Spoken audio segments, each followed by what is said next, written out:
मेरा नाम जियांग ली चैन है। मैं बीजिंग में सबसे ज्यादा अमीर फैमिली का इकलौता वारिस हूँ। मेरे डैड एक मार्शल गॉड है, मतलब टॉप लेवल के मार्शल आर्ट आर्टिस्ट, और मेरी मॉम बीजिंग में सबसे ज्यादा अमीर है। इतना खतरनाक बैकग्राउंड होने के बाद सबको लगा था कि मैं अपनी लाइफ में कुछ बहुत बड़ा करूंगा, पर मुझे एक गरीब लड़की से प्यार हो जाता है और मैं उसके पीछे सिंप बन जाता हूँ। 4 सालों तक मैं उसकी गुलामी करता हूँ। उसके कहने पर मैं उसके मॉम डैड को करोड़ों का घर गिफ्ट में दे देता हूँ और उसके छोटे भाई के बर्थडे पर उसे एक स्पोर्ट्स कार भी गिफ्ट करता हूँ। मैं मेरी गर्लफ्रेंड के लिए एक यन हुआंग नाम की टीम भी बनाता हूँ। मैं उस पर बहुत सारा पैसा लगाकर उसे टॉप पर पहुंचा देता हूँ, पर जैसे ही वो सक्सेसफुल बन जाती है उसका अफेयर चलने लगता है उसके बेस्ट फ्रेंड के साथ। वो दोनों प्लानिंग करते हैं मुझे मारने की। वो दोनों मुझे बहला फुसला कर एक ऐसी जगह लेकर आते हैं जहाँ पर बहुत सारे मॉन्स्टर्स होते हैं। वो दोनों मुझे उन मॉन्स्टर्स के बीच में फेंक देते हैं और खुद मेरे सामने खड़े होकर एक सेफ जगह पर किस करते हैं। ये सब मैं देख रहा होता हूँ, पर मुझे सच में ऐसे नहीं मरना। अगर मुझे एक और मौका मिल जाता तो शायद से मैं सब कुछ बदल देता। तभी मेरी दोबारा से आंखें खुलती हैं। मैं मरता नहीं हूँ। मेरी आंखों के सामने मेरी गर्लफ्रेंड खड़ी होती है। ये वो टाइम होता है जब वो मुझे छोड़कर जा रही थी, मतलब मेरे मरने से कुछ महीने पहले। वो कुछ पैसों को हाथ में पकड़े होती है और मुझसे कह रही होती है, मेरे पास अब पैसों की कोई भी कमी नहीं है। मुझे नहीं लगता कि हम ज्यादा समय तक एक साथ रह सकते हैं। मैं तुम्हें वो पैसे वापस कर रही हूँ जो कि तुमने मुझ पर खर्च करे हैं। दोबारा मुझे परेशान करने की कोशिश भी मत करना। ये कहकर वो उन पैसों को हवा में फेंक देती है। ये सब देखकर मैं हैरान हो जाता हूँ और समझ जाता हूँ कि मैं टाइम में पीछे आ चुका हूँ। उस टाइम में जब मेरी गर्लफ्रेंड ने मुझे धोखा दिया था, मैं उन पैसों की तरफ देखता हूँ जो कि वो मुझे वापस कर रही थी, और उसके बाद अपनी गर्लफ्रेंड को घूरने लग जाता हूँ। ये देखकर वो मुझसे कहती है, क्या तुम मुझसे कुछ कहना चाहते हो? ये मत कहना कि तुम मेरे पैर पकड़कर मुझसे माफी मांगने वाले हो, क्योंकि कुछ टाइम बाद तुम्हारी मुझसे माफी मांगने की भी औकात नहीं होगी। फिक्र मत करना, मैं तुम्हें अपनी गाड़ी साफ करने के लिए रख लूंगी। ये सुनने के बाद मैं ताली बजाने लगता हूँ और कहता हूँ, तुम ये क्या बकवास कर रही हो? तुम कितनी बड़ी गोल्ड डिगर हो यार। 4 सालों तक मैंने तुम पर अनगिनत पैसे खर्चा करे, और अब जबकि तुम टॉपर आ चुकी हो तो तुम मुझे छोड़कर जा रही हो। क्या बढ़िया प्लान था तुम्हारा। ये सुनने के बाद मेरी गर्लफ्रेंड गुस्सा हो जाती है और मुझसे कहती है, आखिर तुम ऐसा कैसे बोल सकते हो मेरे बारे में? तुमने जो करा वो तो बेर मिनिमम है। ये सब तो हर एक बॉयफ्रेंड अपनी गर्लफ्रेंड के लिए करता है। ये सुनने के बाद मैं उससे कहता हूँ, हाँ हाँ तुमने सही कहा, मैंने बेर मिनिमम ही करा है। तुम्हें जो सोचना है सोचो। वैसे भी तुम्हारे छोटे से दिमाग में तुम कितना ही बड़ा सोच सकती हो। मेरी गर्लफ्रेंड ये सुनकर कहती है, तुम बस जेलस हो कि मेरी यन हुआंग टीम टॉपर आ गई है। मैं इतनी ज्यादा सक्सेसफुल हो गई और तुम तो ग्रेजुएशन भी कंप्लीट नहीं कर पाए। ये सुनने के बाद मैं हंसते हुए कहता हूँ, हाँ हाँ मिस परफेक्ट, सही कहा आपने। जब मैं तुम्हारी कंपनी के ऊपर अनगिनत पैसे खर्चा कर रहा था, उसी बीच तुमने अपने बेस्ट फ्रेंड से चक्कर चला लिया। तुम्हारे में तो जरा सी भी शर्म नहीं है। और हाँ, अब मेरी बातें खत्म हुई, तो जितनी जल्दी हो सके यहाँ से निकल जाओ। ये सुनकर वो और ज्यादा गुस्सा हो जाती है और कहती है, मेरा बेस्ट फ्रेंड सही कहता था, तुम एक नंबर के सेल्फिश हो।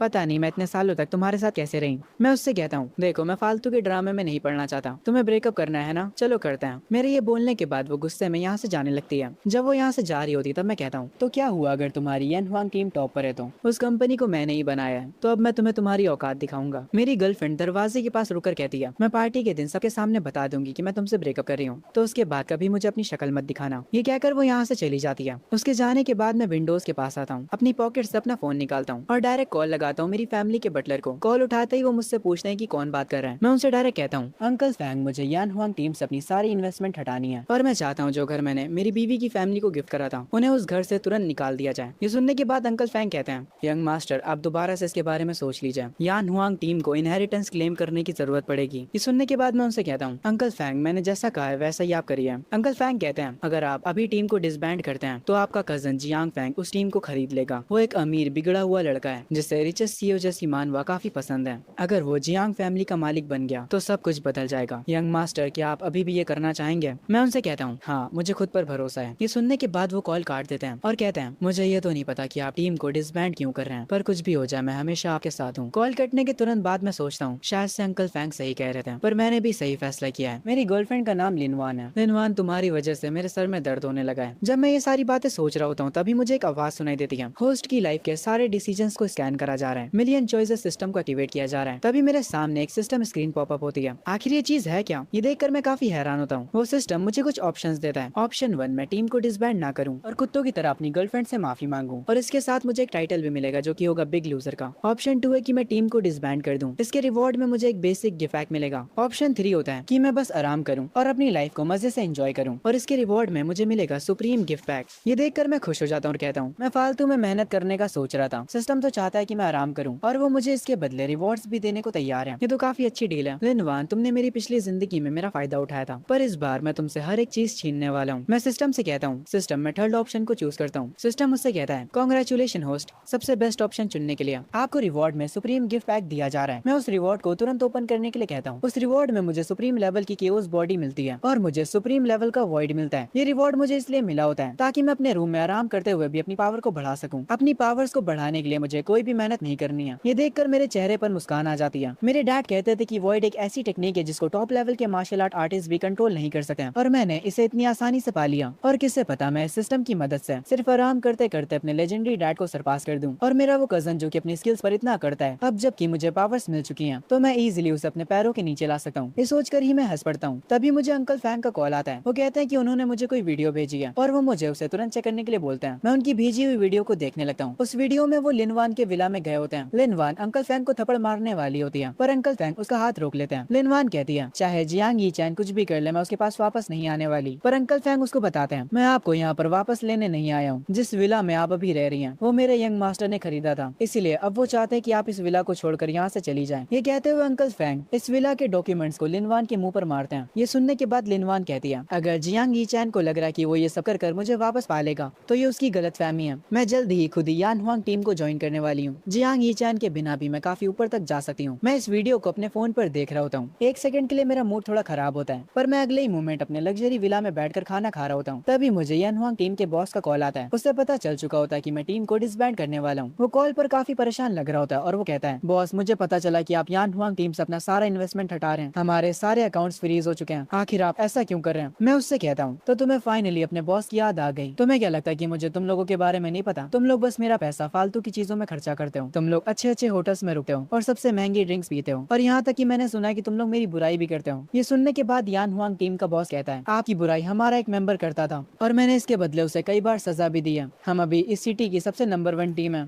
आप हमें ऐसे नहीं छोड़ सकते। ये सुनकर मैं कहता हूँ मेरे से बकवास मत करो बॉस, मैं हूँ कि तुम। मैं अब तुम लोगों के ऊपर एक फूटी कौड़ी भी इन्वेस्ट नहीं करने वाला। ये कहकर मैं फोन कट कर देता हूँ और वापस से अपना खाना खाने लगता हूँ। उसके बाद मैं जाकर अपने सोफे पर लेट जाता हूँ अपने आईपैड के साथ। मैं देखता हूँ कि मुझे अंकल फैंग का कॉल आ रहा है। मैं उनके फोन को उठाता हूँ और वो मुझे बताते हैं यंग मास्टर हमने लिनवान की फैमिली को आपके विला से निकाल दिया है पर फिर भी हमें कोई ऐसा चाहिए होगा जो कि आपकी बाकी की टीम्स को संभाल सके। मैं अंकल फैंग से कहता हूँ आप फिक्र मत करिए, मैं जल्दी किसी ऐसे को ढूंढ लूंगा जो कि सब कुछ मैनेज कर सके। तभी अचानक से मुझे कोई याद आता है जो कि मेरी हर एक टीम को मैनेज कर सकता है। ये सुनकर अंकल फैंग कहते हैं यंग मास्टर आपने किसे चुना है आपकी बाकी टीमों को मैनेज करने के लिए? मैं अंकल फैंग से कहता हूँ अंकल फैंग मेरी एक फियांसे भी तो है, वो ये सब संभालने के लिए सबसे बेटर चॉइस है। ये सुनने के बाद अंकल फैंग कहते हैं यंग मास्टर आपने तो हमेशा अपनी फियांसे को इग्नोर करा है। ये सुनने के बाद मैं कहता हूँ अंकल फैंग ये मैं पहले किया करता था, आप बस वैसा करिए जैसा मैं कह रहा हूँ। उसके बाद जैसे ही मैं अंकल फैंग का कॉल कट करता हूँ मैं तुरंत अपनी फियांसे की फोटो देखने लगता हूँ। ये लड़की सच में कितनी ज्यादा प्यारी है। मैं अपनी पिछली लाइफ में सच में बहुत बड़ा बेवकूफ था। मैंने इस जैसी लड़की को इग्नोर करा लिनवान के लिए। मैंने लिनवान को पब्लिक के बीच कन्फेस करा था और अपनी फियांसे की बेइज्जती करी थी, पर इस बार मैं वैसा नहीं करने वाला। अब जबकि मेरी फियांसे मेरी टीम्स को मैनेज करेगी मैं बिना किसी टेंशन के आराम कर सकता हूँ। मुझे सिस्टम की नोटिफिकेशन आती है कांग्रेचुलेशन होस्ट, आपने अपना काम दूसरों पर डाल दिया है। आप सच में बहुत ही ज्यादा लेजी हैं, इसीलिए आपको रिवॉर्ड में हाई लेवल गिफ्ट पैक मिलता है। मैं ये देखकर कहता हूँ ये रिवॉर्ड सुप्रीम वाले से तो अच्छा नहीं है पर फिर भी ये इतना बुरा भी नहीं है। सिस्टम इसे ओपन करो। मैं वापस अपने माइंड रियाल में चला जाता हूँ और मेरी बॉडी ग्लो करना स्टार्ट कर देती है। उसके बाद मैं अपने ऑफिस रूम में खड़ा होकर उस स्किल को अच्छे से देखने लगता हूँ। जो स्किल मुझे मिली है उसका नाम है वॉइड मिरर। ये एक टॉप कल्टीवेशन मेथड है जो कि सेलेस्टियल एनर्जी का इस्तेमाल करता है। सिस्टम मिलने के तुरंत बाद मुझे इतनी ज्यादा पावरफुल चीजें मिलने लगी। अगर ऐसे ही चलता रहा तो मैं तो इस दुनिया में सबसे ज्यादा ताकतवर बन जाऊंगा। मैं उस वॉइड मिरर को चेक करने लगता हूँ और मेरी जो सोल होती है वो एक सेकंड के लिए ट्रैवल करती है अंकल फैंग के पास और फिर तुरंत वहाँ से गायब हो जाती है। मेरे ऑरा को अंकल फैंग महसूस कर लेता हूँ और वो कहते हैं मुझे ऐसा लगा जैसे अभी अभी यंग मास्टर यहाँ पर आए थे, पर जिस टेक्निक की मदद से वो यहाँ पर आए थे वो बहुत ही ज्यादा पावरफुल टेक्निक है। यंग मास्टर अभी तक सिर्फ लेवल 2 पर है तो मुझे नहीं लगता कि वो कोई ऐसी टेक्निक का इस्तेमाल कर भी सकते हैं। मैं अगले दिन अपने विला में बैठकर ब्रेकफास्ट कर रहा होता हूँ। तभी अंकल फैंग मेरे पास आते हैं और मुझे बताते हैं यंग मास्टर आपकी फियांसे मिस सू यहाँ पर आ चुकी हैं। मेरी जो फियांसे होती है वो भी मेरे पास आकर डाइनिंग टेबल पर बैठ जाती है और वो मुझे मेरा ब्रेकफास्ट सर्व करने लगती है और वो मुझसे कहती है आप लिनवान के लिए डेली ब्रेकफास्ट बनाते थे और उसकी वजह से आपको सुबह 4 बजे उठना पड़ता था और आपने ये 4 सालों तक करा। जब मैं अपना फेस पोंछने जा रहा होता हूँ तो मेरी फियांसे सू मेरे पास आकर मेरा चेहरा एक बड़े कपड़े से पोंछने लगती है। वो बहुत ही ज्यादा खुश हो जाती है और कहती है आज मैं आपके बहुत ही ज्यादा क्लोज खड़ी हूँ। ये मोमेंट तो काफी बढ़िया है, मैं इसे ऑनलाइन पोस्ट करने वाली हूँ। मैं अंकल फैंग से कहता हूँ मुझे किसी पहाड़ पर बैठकर सनराइज देखनी है। अंकल फैंग कहते हैं जैसा आप कहे यंग मास्टर, मैं अभी आपके लिए कार रेडी करवाता हूँ। मैं उनसे कहता हूँ नहीं, कार की कोई भी जरूरत नहीं है।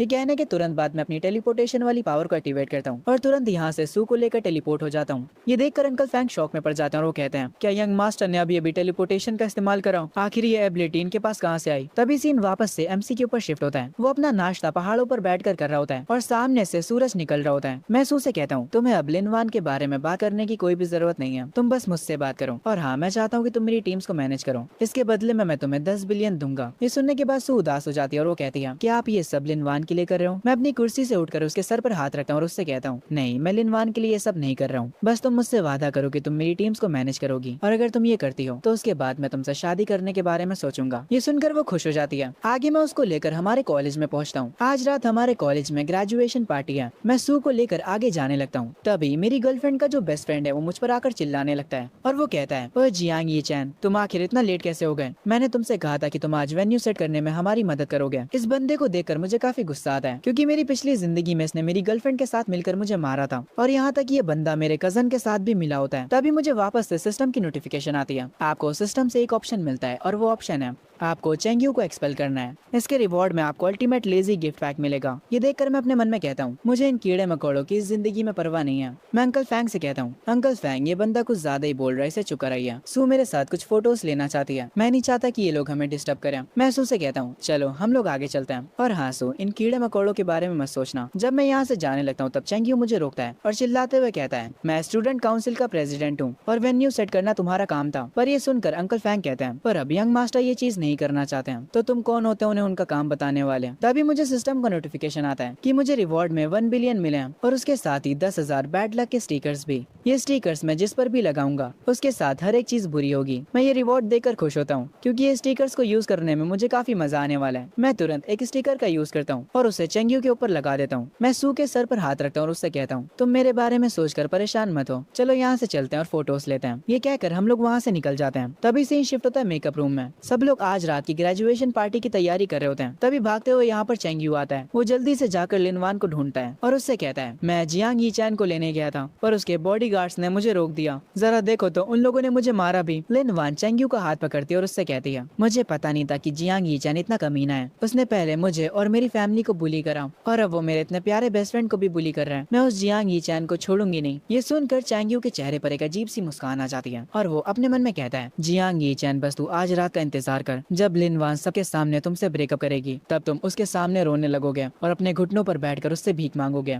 और ये देखने के बाद तुम्हारी फैमिली तुम्हें निकाल देगी और फिर तुम्हारी फैमिली का वारिस बन जाएगा जियांग फैंग। पर जो स्टिकर एमसी ने चेंग्यू के ऊपर लगाया था उसकी वजह से चेंग्यू के साथ बार बार बुरा हो रहा होता है। कभी वो खुद से जमीन पर गिर जाता है तो कभी कुछ और हो जाता है। इस चीज को देखकर वो काफी परेशान हो जाता है। तभी हम दो लोगों को देखते हैं, जिसमें मोटा वाला बंदा कहता है, अरे वो देखो जियांग यी चैन, आखिर वो सू के साथ क्या कर रहा है? वो तो लिनवान के पीछे पागल था ना। ये सुनकर ब्लॉन्ड बालों वाला बंदा कहता है, वो किसी के साथ भी हो मुझे उससे फर्क नहीं पड़ता। उसने जो मुझसे उधार ले रखा है वो बस उसे वापस कर दे। जियांग यी चैन ने मुझसे 3 मिलियन लिए थे, क्या वो मेरे पैसे आज रिटर्न करेगा? ये सुनकर मोटा वाला बंदा कहता है, हाँ शायद से जियांग यी चैन आज पैसे दे दे। हमें अभी पता चलता है कि जियांग यी चैन ने कॉलेज के हर एक बंदे से उधार ले रखा होता है। सारे लोग जब एक साथ मिलकर खड़े होते हैं और आपस में बता रहे होते हैं कि जियांग यी चैन ने उनसे कितना उधार लिया है, तभी उन्हें जियांग यी चैन दिख जाता है सू के साथ। वो लोग तुरंत उसके पास जाते हैं और उसे घेर लेते हैं। ये देखकर मैं उनसे पूछता हूँ, आखिर तुम लोगों ने मुझे घेर क्यों रखा है? उनमें से एक बंदा आगे आता और कहता है, जियांग यी चैन तुम कुछ भूल रहे हो। मैं उससे पूछता हूँ कि मैं क्या भूल रहा हूँ। दूसरा बंदा कहता है, आज तो हमारा कॉलेज खत्म हो रहा है और रात में ग्रेजुएशन पार्टी है, तो आज तुम्हें हमारे पैसे वापस दे देने चाहिए। सारे लोग मुझसे उनके पैसे वापस मांगने लगते हैं। तभी मुझे सिस्टम की नोटिफिकेशन आती है। होस्ट को 3 ऑप्शन दिए जाते हैं, या तो वो कोई बहाना ढूंढे और इन्हें पैसे वापस ना करें। इसके रिवॉर्ड में आपको एक टॉप लेवल का डेड बी टाइटल मिलेगा। ऑप्शन 2, आप अपनी ताकत का इस्तेमाल करके इन्हें डरा दें। इसके रिवॉर्ड में आपको एक लो लेवल का लेजी गिफ्ट पैक मिलेगा। ऑप्शन 3 में आप अभी इनके पैसे वापस कर दीजिए।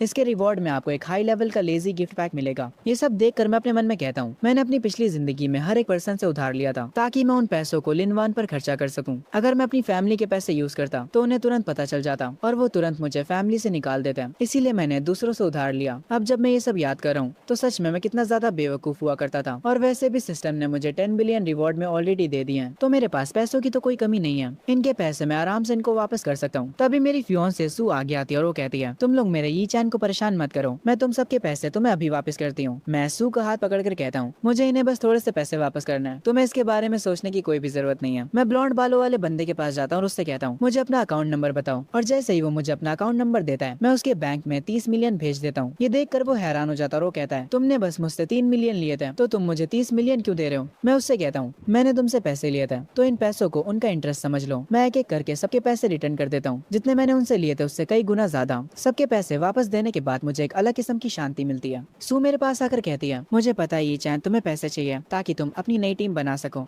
मैं उससे कहता हूँ कि तुम किस बारे में बात कर रही हो। तभी वो एक कार्ड को बाहर निकालती है और उसे मुझे देते हुए कहती है, मैं इतने सालों से अपनी पॉकेट मनी को सेव करी थी, तुम इन्हें खर्च कर सकते हो। और मुझे ये कार्ड देकर वो यहाँ से शर्माते हुए चली जाती है। मैं उस कार्ड को देख रहा होता हूँ और मेरे चेहरे पर एक स्माइल होती है। मुझे इन पैसों की कोई भी जरूरत नहीं है, पर फिर भी इस लड़की ने मेरे बारे में इतना सोचा। मैं अपनी पिछली लाइफ में सच में पागल था जो मैंने लिनवान को चुना। तभी मुझे मेरे हाई लेवल का लेजी गिफ्ट पैक मिल जाता है। मैं सिस्टम से कहता हूँ कि तुरंत उसे ओपन करें। उसके तुरंत बाद अचानक से मेरी बॉडी में एनर्जी जाने लगती है। मुझे पहले से काफी ज्यादा बेटर लगने लगता है। ये जो नई पावर मुझे मिली है उसकी मदद से मैं किसी भी ऑब्जेक्ट को दूर से कंट्रोल कर सकता हूँ। आगे जहाँ पर ग्रेजुएशन पार्टी होने वाली थी, मैं वहाँ पर पहुँच जाता हूँ। अभी यहाँ पर ज्यादा लोग नहीं आए होते हैं, इसीलिए मैं थोड़ा वहाँ पर घूमने लग जाता हूँ। पर तभी मैं चेंग्यू के पास अपने कजन जियांग फैंग को आते हुए देखता हूँ। वो लोग आपस में बात करने लगते हैं। ये देखकर मैं सोचता हूँ, आखिर ये जियांग फैंग चेंग्यू के साथ क्या कर रहा है? मेरी पिछली जिंदगी में तो जियांग फैंग लिनवान के साथ बातें कर रहा था। क्या इस बार रियलिटी चेंज हो रही है? चेंग्यू मेरे कजन से बात करने के बाद वहाँ से जाने लगता है। मेरा कजन मुझे वहाँ पर देख लेता है और मुझसे पूछता है, ओए ये चैन, तुम यहाँ पर क्या कर रहे हो? मैं उससे कहता हूँ, तुमसे मतलब कि मैं यहाँ पर क्या कर रहा हूँ? ये सुनकर मेरा कजन हंसने लगता है और वो कहता है, ये चैन, तुम क्या बात कर रहे हो? क्या तुम मुझसे कम्पीट करने का सोच रहे हो? ये तो काफी इंटरेस्टिंग है, पर मैं तुम्हें पहले ही बता दूं, ये सब मेरे प्लान का हिस्सा है। ये कहकर मेरा कजन जाने लगता है। ये देखकर मैं कहता हूँ, इस बंदे को सच में के ड्रामास और मानवास पढ़ना बंद कर देना चाहिए। ये बंदा मेरे सामने कितनी क्रिंज लाइन बोल कर गया है, छपरी कहीं का। इसके तुरंत बाद मैं थोड़ा सीरियस हो जाता हूँ और कहता हूँ, पर मैं ये बात बिल्कुल भी नहीं भूल सकता। मेरी पिछली जिंदगी में इसने मुझे बर्बाद कर दिया था। इसने बाहर के लोगों के साथ मिलकर सू फैमिली और जियांग फैमिली में दरार ला दी थी और मेरी पूरी फैमिली को उनके डाउनफॉल पर ले आया था। इस बार मैं ये सब नहीं होने दे सकता। चलो मैं भी देखता हूँ कि तुम इस बार मुझे कैसे बर्बाद करते हो। तभी से शिफ्ट होता है एक वीआईपी के ऊपर, जिनका स्वागत खुद ब खुद प्रिंसिपल करने आए थे। ये वीआईपी और कोई नहीं बल्कि जियांग यीचैन के डैड होते हैं, जो कि प्रिंसिपल से कहते हैं, किसी को भी इस बारे में पता नहीं चलना चाहिए कि मैं यहाँ पर आया हूँ। ये सुनकर प्रिंसिपल कहते हैं, आप फिक्र मत करिए, ये बात बिल्कुल सीक्रेट रहेगी। यीचैन के डैड कहते हैं, मेरा वो पागल बेटा, उसने अपनी सारी रेपुटेशन खराब कर ली, वो भी एक लड़की के पीछे। पर समाज में मेरी काफी इज्जत है, इसीलिए अगर लोगों को पता चला कि मेरा बेटा एक सिंप है तो ये कितनी डिसअपॉइंटमेंट की बात होगी। प्रिंसिपल यीचैन के डैड से कहते हैं, सर सू फैमिली के हेड भी यहाँ पर आ चुके हैं और बाकी के वीआईपी भी जल्दी ही यहाँ पर आ जाएंगे। तभी यहाँ पर सू फैमिली के हेड यानी सू के फादर आते हैं और वो आते ही यीचैन के डैड से कहते हैं, मैं तुम्हें पहले ही बता देता हूँ, अगर यीचैन मेरी बेटी से प्यार नहीं करता है तो मैं आज ही उनकी एंगेजमेंट को तोड़ दूंगा। ये सुनकर यीचैन के डैड थोड़े शॉक होते हैं। तभी ग्रेजुएशन पार्टी स्टार्ट होती है और इस ग्रेजुएशन पार्टी के गेस्ट बनकर आए होते हैं यान हुआंग टीम, क्योंकि ये टीम इस सिटी में सबसे ज्यादा पॉपुलर है, इसीलिए सारे लोग उन्हें देखकर हैरान हो जाते हैं। यान हुआंग टीम का लीडर अपने बाकी के लोगों को कॉल पर ऑर्डर देता है, सारे लोग मेरी बात सुनो, हमारे बॉस जहाँ पर भी हैं उन्हें ढूंढो। जैसे ये ग्रेजुएशन पार्टी खत्म होगी हम तुरंत बॉस से बात करेंगे। यान हुआंग टीम को यहाँ पर देखकर चेंग्यू खुश हो जाता है। उसे लग रहा होता है कि जियांग यीचैन ने यान हुआंग टीम को बुलाया है ताकि वो लिनवान के लिए सेलिब्रेट कर सके। उसे लग रहा होता है कि यंग मास्टर जियांग फैंग का प्लान वर्कआउट कर जाएगा। वो ये सोचकर मुस्कुराने लगता है। वो ये बात तुरंत जाकर लिनवान को बताता है। ये सुनकर लिनवान खुश हो जाती है, क्योंकि उसको भी लग रहा होता है कि यान हुआंग टीम उसके लिए आई है। वो लोग चुपके से यान हुआंग टीम को देखने के लिए जाते हैं। जब लिनवान यान हुआंग टीम के लीडर को देख लेती है, वो मेकअप रूम में वापस आकर काफी ज्यादा खुश हो जाती है। चैंग उससे कहता है, तुम जल्दी यान हुआंग टीम की मेंबर बनने वाली हो। जियांग यीचैन के बिना भी तुम्हारा फ्यूचर काफी अच्छा है। चैंग लिनवान के फेस को टच करते हुए कहता है, मैं तुम्हारी मदद इसलिए कर रहा हूँ क्योंकि मुझे तुम्हारी सच में काफी परवाह है। तुम बस यीचैन से आज ब्रेकअप कर लो। ये सुनने के बाद लिनवान कहती है, पर मैं किस रीजन की वजह से उससे ब्रेकअप करूंगी। तभी चैंग अपना फोन बाहर निकालता है और वो सू और यीचैन की फोटो को लिनवान को दिखाता है। वो उसे बताता है कि तुम यीचैन पर चीटिंग के एलिगेशन लगा सकती हो। पर सू को यीचैन के साथ देखकर लिनवान काफी ज्यादा हैरान हो जाती है। वो काफी ज्यादा गुस्सा होती है। चेंगी उससे कहता है, तुमने देखा, तुमने कल ही यीचैन से ब्रेकअप के बारे में बात करी और आज ही उसने एक नई लड़की सेट कर ली। ये सुनकर लिनवान को और भी गुस्सा आता है और वो कहती है, यीचैन तुम्हारी हिम्मत कैसे हुई मुझे धोखा देने की? ये लड़की धोखे के बारे में बात कर रही है, इसने खुद ही यीचैन को धोखा दिया था। खैर आगे हम चेंग्यू को देखते हैं जियांग फैंग से बात करते हुए। चेंग्यू फैंग से कहता है, मैंने वो सारी चीजें परफेक्टली कर ली जो भी आपने मुझसे करने के लिए कहा था। फैंग चेंग्यू की गर्दन पर हाथ रखता और उससे कहता है, तुमने बहुत अच्छा काम करा, मुझे बताओ तुम्हें इसके बदले क्या इनाम में चाहिए? चेंग्यू कहता है, मुझे कोई भी रिवॉर्ड नहीं चाहिए यंग मास्टर फैंग, बस आप मेरी फैमिली की मदद कर दीजिएगा, मेरे लिए इतना ही काफी होगा। पहले तो मुझे ये बताओ कि तुम लोग एक साथ ऐसे खड़े क्यों हो? तुम दोनों पागल कितनी अजीब तरह से साथ में खड़े हो। छी, तुम दोनों को ऐसे देखकर मुझे खराब लग रहा है। खैर आगे फैंग अपने हाथों को पोंछते हुए कहता है, अगर मेरा प्लान आज फेल हो जाता है तो मैं तुम्हारी पूरी फैमिली को गायब करवा दूंगा। अगर मुझे ये चैन को अपने रास्ते से ना हटाना होता तो मैं तेरे जैसे बंदे से बात भी ना करता, घिनौने कहीं के। मैं बाहर हॉल में सोफे पर बैठा होता हूँ और कहता हूँ इस कॉलेज में सबसे ज्यादा टॉपर दो ही लड़कियां हैं, पहली सू और दूसरी लिनवान। मेरी पिछली जिंदगी में जब लिनवान ने मुझसे ब्रेकअप करा था वो भी स्टेज पर, तब सू ने मेरे पास आकर मुझे प्रपोज करा था ताकि वो मेरी रेपुटेशन को बचा सके। पर उस टाइम मेरा दिमाग खराब हो गया था और मैंने ना जाने सू की कितनी बेइज्जती कर दी थी, वो भी सबके सामने। तभी मैं यान हुआंग टीम को स्टेज के पास खड़ा देख लेता हूँ और उन्हें देखकर मुझे काफी गुस्सा आ जाता है, आखिर ये लोग यहाँ पर क्या कर रहे हैं। तभी एक बंदा अनाउंस करता है अब मैं स्वागत करना चाहूंगा बीजिंग की टॉप टीम की विनर का। तभी यहाँ पर लिनवान आती है। एक बंदा मेरे से आकर कहता है अरे ये तो तुम्हारी गर्लफ्रेंड है ना। सब लोग आपस में बातें करने लगते हैं। ये चैन के पास ऑलरेडी मिस सू है और उसकी गर्लफ्रेंड लिनवान भी है। ये बंदा कितना ज्यादा लकी है, दो सबसे खूबसूरत लड़कियां इसके साथ हैं। खैर तभी लिनवान सबसे बोलती है मैं स्पीच देने से पहले आप सबको कुछ बताना चाहूंगी। वो वहाँ पर बड़ी स्क्रीन पर सू और मेरी फोटो को चला देती है, जिसे देखकर सारे लोग हैरान हो जाते हैं। ये चैन के डैड भी ये सब देख रहे होते हैं और वो कहते हैं क्या मेरे बेटे को अब अकल आ गई है। लिनवान रोना शुरू कर देती है और कहती है ये चैन हम 4 सालों से साथ हैं, तुमने मुझे धोखा क्यों दिया। लिनवान की ऐसी एक्टिंग देखकर ये चैन के डैड समझ जाते हैं कि ये सारी चीजें ये चैन ने प्लान करी हैं। वो कहते हैं लिनवान को रोता देख मेरा बेटा उसके सामने घुटनों पर आकर उसकी माफी की भीख मांगने लगेगा, वो भी सबके सामने। उसके बाद सब कुछ खत्म हो जाएगा। पब्लिक उन फोटोज को देखकर पागल सी हो जाती है। ये चैन ने जिन लोगों को पैसे वापस करे थे उनमें से एक बंदा अपनी सीट पर खड़ा होकर चिल्लाते हुए कहता है तुम ये चैन के बारे में ऐसी बातें नहीं कर सकती हो, ये चैन के बिना तुम कुछ भी नहीं हो। उसको दूसरा वाला बंदा शांत कराता है और उससे कहता है ओए तुम ये चैन के सामने लिनवान को कुछ मत कहो, ये चैन लिनवान से बहुत ज्यादा प्यार करता है। अगर ये चैन को तुम्हारी कोई भी बात बुरी लगती है तो वो तुम्हें बर्बाद भी कर सकता है। तभी मुझे सिस्टम की नोटिफिकेशन आती है। आपको दोबारा से मल्टीपल ऑप्शंस दिए जाते हैं। पहला, आप उसके सामने घुटनों पर बैठकर भीख मांगिए। दूसरा, चुपचाप यहाँ से चले जाइए। और तीसरा और आखिरी, स्टेज पर जाकर उसे फेस करिए और उसके बाद लफड़े को एंजॉय करिए। आपको गिफ्ट में एक अल्टीमेट लेजी रिवॉर्ड मिलेगा। मैं लास्ट ऑप्शन को चुन लेता हूँ और जैसे ही मैं अपनी कुर्सी पर से उठता हूँ वहाँ पर भागते हुए सू आती है और वो सबके सामने खड़े होकर कहती है सारे लोग मुझे माफ करना, तुम लोग प्लीज ये चैन को ब्लेम मत करो, मैं वो हूँ जिसे ये चैन पसंद है, वो मेरा क्रश है। मुझे माफ करना लिनवान, मुझे तुम्हारे और ये चैन के बीच में नहीं आना चाहिए था, प्लीज ये चैन के ऊपर गुस्सा मत हो। ये सुनकर एक बंदा अपनी कुर्सी पर खड़ा होकर चिल्लाते हुए कहता है मुझे लगता है कि ये चैन ने हमारी गॉडेस सू को धमकाया है, वरना वो लिनवान से माफी क्यों मांगती। सारे लोगों को ये चैन के ऊपर गुस्सा आ रहा होता है क्योंकि उन लोगों को बिल्कुल भी पसंद नहीं आता सू का माफी मांगना, क्योंकि वो सारे के सारे लोग सू को पसंद करते थे।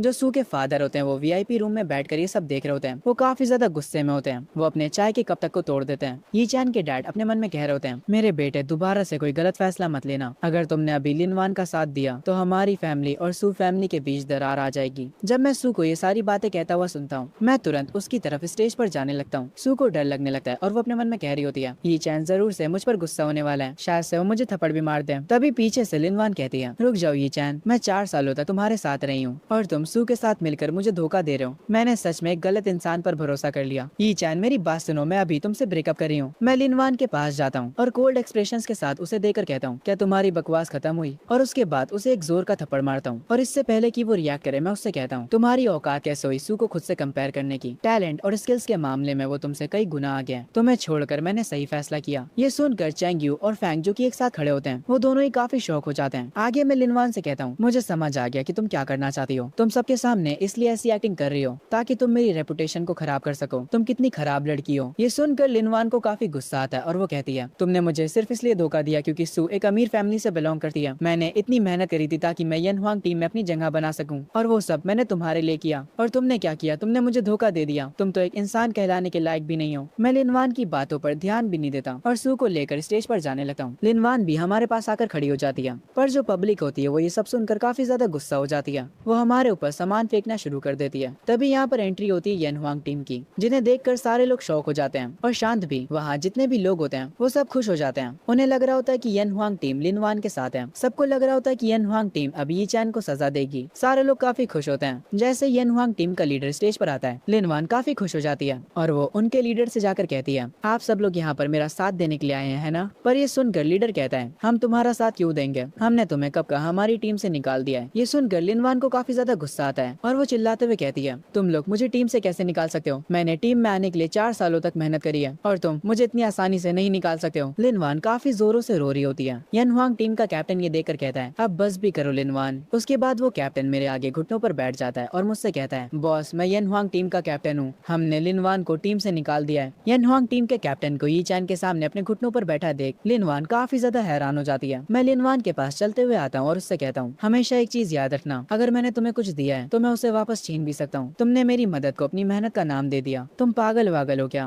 वहाँ पर जितने भी लोग बैठे होते हैं वो सब आपस में बातें करने लगते हैं। यान हुआंग टीम तो जियांग फैमिली के अंडर है ना, और अगर देखा जाए तो ये चैन का सरनेम भी जियांग है, तो क्या इसका ये मतलब है कि वो जियांग फैमिली का वारिस है। लिनवान को ये तो पता था कि उसका बॉयफ्रेंड अमीर है, पर उसे ये बात बिल्कुल भी नहीं पता थी कि उसका बॉयफ्रेंड एक बहुत ही अमीर फैमिली से बिलोंग करता है। वो अपने घुटनों पर गिर जाती है, उसका ब्रेन कुछ भी प्रोसेस नहीं कर पा रहा होता है। वो उसके पास आने की कोशिश करती है, पर ये चैन के गार्ड्स उसे रोक लेते हैं। मैं लिनवान से कहता हूँ, मेरे बारे में भूल जाओ, हम दोनों वैसे भी एक अलग दुनिया से थे। मैं वो था जिसने तुम्हारी मदद करी टॉप पर जाने के लिए, पर अब मैं तुमसे वो सारी चीजें वापस ले रहा हूँ जो कुछ भी मैंने तुम्हें दिया है। ये सुनकर लिनवान को गुस्सा आ जाता है। वो अपनी पावर्स को एक्टिवेट करती है और कहती है, तुमने मुझे कुछ भी नहीं दिया है, मैंने वो सब खुद से कमाया है। वो वहाँ के गार्ड्स को नुकसान पहुंचाने लगती है, पर तभी यान हुआंग टीम का कैप्टन अपनी पावर्स का यूज करता है और वो एक ही अटैक में लिनवान को जमीन पर गिरा देता है। मैं लिनवान से कहता हूँ, वैसे मैं तुम्हें बताना भूल गया, तुम्हारे पास जो कुछ भी हुआ करता था अब वो सब कुछ जा चुका है। उसके बाद मुझे जो रिवॉर्ड में गिफ्ट पैक मिला होता है मैं उसे ओपन करता हूँ, मुझे एक लेजेंडरी बीस्ट मिलता है और काफी सारे पैसे भी, और उसके साथ साथ मुझे एक मिस्टीरियस बॉक्स मिलता है। इस बॉक्स को पकड़कर मेरी जो भी विश होगी वो तुरंत पूरी हो जाएगी।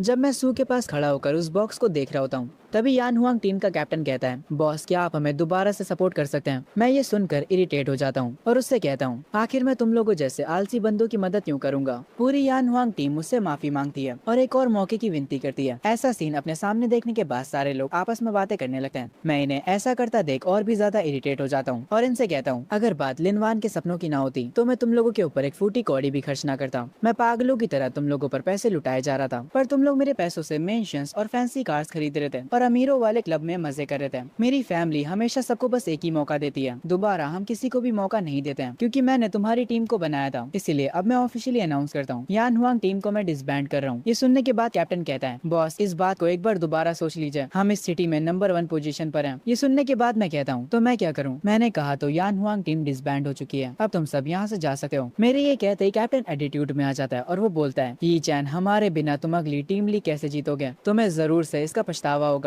ये सब देखकर सू अपने मन में सोच रही होती है, ये चैन ने यान हुआंग टीम लिनवान के लिए स्टार्ट करी थी और अब वो इस टीम को खत्म कर रहा है। क्या इसका ये मतलब है कि ये चैन अब लिनवान से प्यार नहीं करता। खैर ये सारा सीन देखकर पब्लिक आपस में काफी बातें बना रही होती है और कह रही होती है, ऐसा लगता है कि ये चैन पागल हो चुका है। यान हुआंग इस सिटी की सबसे टॉप की टीम है और इसने उसे ऐसे ही डिसबैंड कर दिया। ये लड़का सच में पागल हो चुका है और वैसे भी टीम टूर्नामेंट जल्दी होने वाला है, तो इसे ये अभी तो नहीं करना चाहिए था। खैर आगे कुछ स्टूडेंट्स मेरे लिए तालियां बजाने लगते हैं। मैं स्टेज पर खड़ा होता हूँ और अपने मन में सोच रहा होता हूँ, मेरी पिछली जिंदगी में सिर्फ लिनवान के लिए मैंने हर मुमकिन कोशिश करी यान हुआंग टीम को जिताने की, और वो आखिरकार जीत भी गई। थंडर टीम सेकंड रैंक पर आई थी और फीनिक्स थर्ड पर, और ये जो फीनिक्स टीम थी उसे भी मैंने ही बनाया था। वो सारे के सारे काफी अच्छे फाइटर्स थे, पर क्योंकि मैंने अपनी पिछली जिंदगी में उन पर ध्यान नहीं दिया तो वो सारे लोग मेरे कजन फैंग के साथ मिल गए। खैर आगे सू मेरा हाथ पकड़कर कहती है, ये चैन चलो चलते हैं। मैं उसे रोकर कहता हूँ, एक सेकंड रुको, मेरे पास तुम्हारे लिए एक प्रेजेंट है, और मैं उसे वो मिस्टीरियस विश बॉक्स दे देता हूँ। वो उसको देकर काफी खुश हो जाती है। वो तुरंत उसे ओपन करती है। हमारे आसपास काफी खतरनाक धुआं आ जाता है और जैसे ही धुआं हटता है हम दोनों के कपड़े चेंज हो जाते हैं। हम दोनों वेडिंग ड्रेस में आ जाते हैं। हम दोनों को देखकर सारे लोग हैरान रह जाते हैं। मैं अपने ऊपर वेडिंग ड्रेस देखकर समझ जाता हूँ कि सू की बस एक ही विश है और वो है मुझसे शादी करना। मैं उसके काफी क्लोज आकर उससे पूछता हूँ, क्या तुम्हें ये गिफ्ट पसंद आया। उसकी आंखों से आंसू आने लगते हैं और वो कहती है,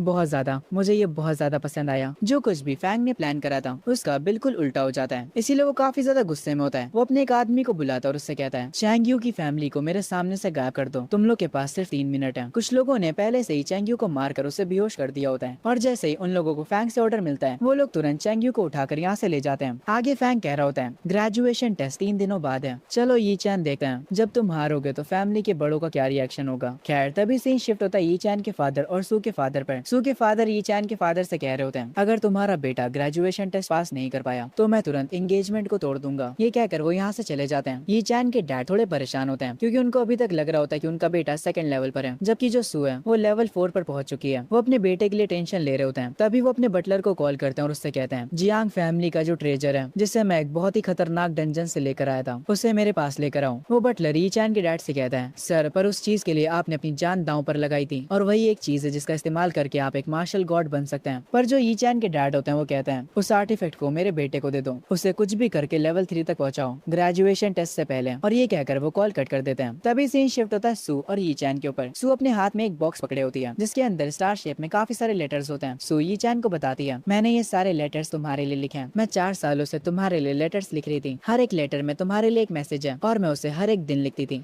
एमसी थोड़ा पागल वागल है क्या? ऐसी लड़की को छोड़कर उसे लिनवान पसंद आ गई। कितनी खराब पसंद है इस बंदे की। खैर आगे ये चैन उस बॉक्स को सू से ले लेता है और उसके एफर्ट्स के लिए उसका शुक्रिया बोलता है। ये सुनकर सू काफी ज्यादा खुश हो जाती है क्योंकि 4 सालों में ये पहली बार था जब ये चैन ने उसे शुक्रिया बोला। वो कहती है, पहली बार तुमने मुझे शुक्रिया बोला। मैं आज की तारीख को याद रखूंगी और हर साल इसे सेलिब्रेट करूंगी। मैं उससे कहता हूँ, क्या ये करना जरूरी है? सू ये सुनकर कहती है, हाँ जरूरी है, तुमसे जुड़ी हर एक बात जरूरी है। उसके बाद जब मैं और सू वॉक करते हुए आगे जा रहे होते हैं तभी सू के फादर की कार हमारे पास आकर रुकती है और वो सू को कार में बैठने के लिए कहते हैं। पर सू कहती है, डैड आज मैं यी चैन के साथ रहना चाहती हूँ। पर उसके डैड उस पर गुस्सा करते हैं और उसे वापस से कार में बैठने के लिए कहते हैं और उसे धमकी देते हैं, अगर तुम कार में नहीं बैठोगी तो मैं कल ही तुम्हारी एंगेजमेंट को तोड़ दूंगा। मैं सू की तरफ देखते हुए कहता हूँ, कोई बात नहीं, अभी के लिए तुम घर जाओ। मजबूरन उसे कार में बैठना पड़ता है। वो मुझसे कहती है, कल मैं तुम्हारे लिए एक स्पेशल लंच बना कर लाऊंगी। मैं उसकी बातों को सुनकर मुस्कुराता हूँ। सू के जो फादर होते हैं वो मुझसे कहते हैं, तुम ये एक्टिंग करके मुझे पागल नहीं बना सकते। ग्रेजुएशन एग्जाम 3 दिनों बाद है, अगर तुम अच्छे रिजल्ट्स नहीं लाए तो मैं सू की और तुम्हारी एंगेजमेंट को तोड़ दूंगा। मुझसे ये कहकर वो यहाँ से चले जाते हैं। मैं अपने मन में कह रहा होता हूँ, इन्हें क्या लगता है कि मैं एक्टिंग कर रहा हूँ और ग्रेजुएशन एग्जाम में इन्हें मुझसे रिजल्ट चाहिए। चलो सोचते हैं कि ग्रेजुएशन एग्जाम को मजेदार कैसे बनाते हैं। उसके बाद मैं अपने घर आ जाता हूँ और सोचने लगता हूँ, मेरी पिछली जिंदगी में मैंने लिनवान और उसकी फैमिली को सपोर्ट करने के लिए हर एक चीज करी। मैंने हर किसी से पैसे उधार लिए, यहाँ तक कि मेरे विला में जो भी कीमती सामान था मैंने वो सब कुछ बेच दिया और सबसे चीपेस्ट कुक्स और मेट्स को हायर किया। पर मेरी इस नई लाइफ में मैं मजे करने वाला हूँ। अगर मुझे आराम करना है तो मैं अपनी लाइफ को सबसे हाई क्वालिटी का बनाऊंगा। तभी मुझे सिस्टम की नोटिफिकेशन आती है, आपकी थिंकिंग की वजह से आपको एक हिडन रिवॉर्ड दिया जा रहा है। सिस्टम मुझे वापस से रिवॉर्ड में 10 बिलियन दे देता है और मॉन्स्टर इंसाइक्लोपीडिया और साथ ही में मार्शल आर्ट्स गाइड बुक भी देता है। यहाँ तक कि हर एक चीज की नॉलेज मुझे तुरंत आ जाएगी और वो मेरे दिमाग में बस जाएगी। एग्जाम 3 दिनों बाद है और वो 2 तरह से होगा। पहला 7 सब्जेक्ट्स मॉन्स्टर्स के ऊपर, सारी चीजें उनके बारे में होंगी और मुझे हर एक चीज को पास करना होगा, तभी मैं फेज 2 में जा पाऊंगा। फेज 2 में हमें एक दूसरे डायमेंशन में भेजा जाएगा मॉन्स्टर्स को मारने के लिए, क्योंकि अब सिस्टम ने मुझे इन्फिनाइट नॉलेज दे दिया तो अब मुझे एग्जाम में फेल होने की चिंता बिल्कुल भी नहीं है। मुझे एक और रिवॉर्ड मिला होता है जिसका नाम होता है सुप्रीम एयर। मैं उस स्किल का इस्तेमाल करता हूँ ये देखने के लिए कि ये किस काम की है। पर तभी मुझे पता चलता है कि अगर मैं इस स्किल का यूज करूँ तो मैं अपने बेड के ऊपर आराम करते हुए भी 10 घंटों में लेवल अप कर जाऊंगा। इस दुनिया में जितने भी जीनियस हैं उनमें से कोई भी एक रात में लेवल अप नहीं कर सकता। उन्हें कम से कम 1 महीना लगता है एक लेवल को बढ़ाने में। मेरा ये सिस्टम तो काफी ज्यादा खतरनाक है। इस सिस्टम का क्या मतलब है कि मैं आराम करते हुए भी लेवल अप कर सकता हूँ। तभी सीन शिफ्ट होता है सू के घर पर, जहाँ पर सू के डैड उससे कह रहे होते हैं वो बस तुमसे प्यार करने का दिखावा कर रहा है ताकि वो तुम्हारा फायदा उठा सके और तुमसे अपना काम निकलवा सके, जैसे कि उसकी टीम को मैनेज करना। मेरी बेवकूफ लड़की, ये बात तुम्हें क्यों नहीं समझ आती है? पर सू ये सुनने के बाद कहती है, डैड क्या आप ये सच बोल रहे हो? सू के डैड कहते हैं, हाँ मेरी बेटी मैं सच बोल रहा हूँ, ये चैन तुम्हारे प्यार के लायक ही नहीं है। पर ये सुनने के बाद सू कहती है, ये तो काफी अच्छी बात है, ये चैन मेरा इस्तेमाल कर रहा है। पहले तो वो मेरी तरफ देखता भी नहीं था, अब मैं उसे और भी अच्छे से ट्रीट करूंगी। सू ये सुनकर पता नहीं क्यों काफी ज्यादा खुश हो जाती है। सू के डैड कहते हैं, अगर ये चैन ग्रेजुएशन टेस्ट फेल कर जाता है तो मैं तुम्हारी शादी जू फैमिली के यंग मास्टर से करवा दूंगा, वो पहले से तुम्हें पसंद करता है। ये कहकर सू के डैड यहाँ से चले जाते हैं। सू पीछे से उनसे कह रही होती है, नहीं मैं शादी करूंगी तो सिर्फ ये चैन से। उसके बाद सू कहती है, मुझे अब याद आया मेरे भाई के पास एक आर्टिफैक्ट है जो कि काफी ज्यादा कीमती है। अगर मैं उस आर्टिफैक्ट को ये चैन को दे दूं तो उसकी कल्टीवेशन काफी ज्यादा इंप्रूव हो जाएगी। तभी से शिफ्ट होता है फैंग के घर पर, जहाँ पर वो अपने फादर को बता रहा होता है कि इस बार वो फेल हो गया और कैसे जियांग ये चैन अचानक से बदल गया। मैंने जो पूरा प्लान किया था वो उसने बिगाड़ दिया। पर तभी फैंग के डैड कहते हैं, तुम्हें टेंशन लेने की कोई भी जरूरत नहीं है, तुम्हें जियांग फैमिली का वारिस बनना है ना। ये चैन ने इस बार बहुत ही बेवकूफी भरा काम करा है, उसने यान हुआंग टीम को डिसबैंड कर दिया। इसीलिए अगर तुम 3 महीने बाद जो टीम लीग होने वाली है उसमें जीत जाते हो तो तुम अपनी पोजीशन सिक्योर कर सकते हो। ये सुनने के बाद फैंग अपने फादर को थैंक यू बोलता है उसे ये सारी बातें बताने के लिए। उसके बाद वो वापस से जोश में आ जाता और कहता है, ये चैन तुम बस सेकंड लेवल पर हो, तुम बस इंतजार करो और मैं तुम्हें धूल चटा दूंगा। उसके बाद सीन शिफ्ट होता है लिनवान के घर पर, जो कि एक बहुत ही छोटा सा और टूटा फूटा घर होता है। लिनवान अपने घर के बाहर खड़ी होती है। उसके पेरेंट्स अंदर से कहते हैं, तुम बाहर खड़ी होकर क्या कर रही हो? चलो भी अब अंदर आ जाओ, तुम्हारा दिमाग खराब हो गया था जो तुमने ये चैन से ब्रेकअप कर लिया, वो भी सबके सामने। अब तुम्हारे घुटनों पर बैठने का क्या फायदा है? तुम्हें तो उसके सामने घुटनों पर बैठकर माफी मांगनी चाहिए थी। हमने तुमसे पिछले दिन क्या कहा था, जाकर ये चैन से माफी मांगो। लिनवान ये सब सुनकर रोने लगती और कहती है, डैड पर ये चैन ने मुझसे झूठ बोला, उसने मुझसे काफी सारी बातें छुपाई, तो आखिर मैं उससे ब्रेकअप क्यों ना करती। ये सुनने के बाद लिनवान की मॉम कहती है, तुम्हारी औकात भी कैसे हुई ये चैन से बहस करने की? वो एक बहुत ही बड़ी फैमिली का यंग मास्टर है, वो हमारी पूरी फैमिली के सारे खर्चे उठा रहा था और तुम्हारे सपनों को भी पूरा करने में तुम्हारी मदद कर रहा था और तुमने उससे ब्रेकअप कर लिया। लिनवान का भाई कहता है, मुझे नहीं पता सिस्टर कि आप ये कैसे करने वाली हो, पर आपको कुछ भी करके मेरे ब्रदर इन लॉ को वापस लाना होगा, वरना मैं आपको कभी भी अपनी सिस्टर दोबारा नहीं कहने वाला। बोला। लिनवान रोते हुए कहती है, सब लोग मुझे माफ कर दो, मुझे लगा था कि यी चैन एक नॉर्मल रिच फैमिली से बिलोंग करता है। लिनवान के डैड उससे कहते हैं, मैं तुम्हें पहले ही बता देता हूँ, अगर तुम उसे वापस लेकर नहीं आई तो तुम मेरी बेटी नहीं हो। लिनवान का पूरा चेहरा ब्लैंक पड़ जाता है। उसकी फैमिली लगातार उससे यी चैन को वापस लाने के लिए कह रही होती है। तभी से शिफ्ट होता है यी चैन के ऊपर, जिसे सिस्टम बता रहा होता है आप वॉइड स्क्रिप्चर के लेवल 4 पर पहुंच चुके हैं। मैं इस टाइम पर कल्टीवेशन ही कर रहा होता हूँ। ये देख कर मैं मुस्कुराता हूँ। उसके बाद मैं अपनी आंखें खोलकर ग्रैंड वॉइड टेक्निक का यूज करता हूँ और अगले ही सेकंड एक पोर्टल ओपन हो जाता है। मैं तुरंत अपने घर से सीधा एक बिल्डिंग की छत पर टेलीपोर्ट हो जाता हूँ। मैं एक ही बार में 3000 मीटर्स दूर तक टेलीपोर्ट हो सकता हूँ। बिल्डिंग की छत पर खड़े होकर मैं नीचे देखने लगता हूँ। नीचे से जो भी लोग मुझे बिल्डिंग की टॉप पर देख रहे होते हैं वो सारे के सारे लोग हैरान हो जाते हैं। उनमें से कुछ लोग तो पुलिस को भी कॉल कर लेते हैं। मैं थोड़ी देर तक बिल्डिंग के रूफ टॉप पर खड़ा रहता हूँ और उसके बाद तुरंत वापस से यहाँ से टेलीपोर्ट हो जाता हूँ। मुझे टेलीपोर्ट होता देख एक बंदा देख लेता है और वो तुरंत समझ जाता है कि ये चीज कोई बहुत ही पावरफुल बंदा कर सकता है।